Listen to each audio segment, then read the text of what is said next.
couple of showers off in the distance as you wake up. 76 and muggy, and then we'll watch those clouds build, jump some heavy rain in parts of town again, so it could be kind of stormy through the middle part of the day. And before those storms erupt, temperatures will climb into the low to mid 90s. So it's going to be steamy and staying kind of muggy throughout the afternoon with a few more on and off showers. Our high tomorrow should be right around 94, 95 degrees. After today's rain, we've seen a nice cool down in some neighborhoods. Anytime it gets below 80 degrees in August, that's a cool down at 10 o'clock at night. 78 Liberty, although it's still pretty warm up in College Station where it's 82. Sugarland 77.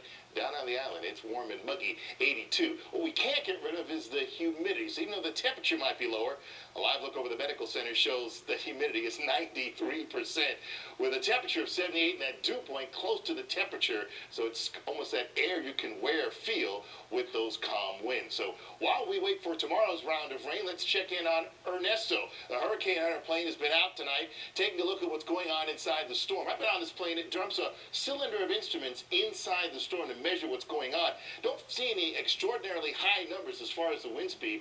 In fact, the National Hurricane Center still keeps the maximum winds of Ernesto at 50 miles an hour. The one key thing they have found, the pressure's dropped a little bit. The forward speed has slowed down too. When a hurricane is, or a tropical system is moving pretty quickly, it takes longer for it to get stronger. If it slows down, it may have a chance to get stronger. And again, the Hurricane Center is now saying that Ernesto could become a hurricane sometime Tuesday as it heads toward the coast, perhaps of Belize or the extreme southern Mexican coast right near the border there with Belize. Then once it crosses over the Yucatan Peninsula, it will weaken a lot, and it may get a lot to get it to retain any identity as it heads into the southern Gulf of Mexico, the Bay of Campeche, and then it could still become a tropical storm, but not likely to get any stronger as it heads toward Tampico. So really no part of Texas, at least right now, is in any impact from anything having to do with Ernesto. The other storm that's out there, Florence, it's getting a lot weaker. Maximum winds only 40 miles an hour, and this actually may just become an area of low pressure as the week progresses. Well, let's break down where you live, what you can expect first thing out the door.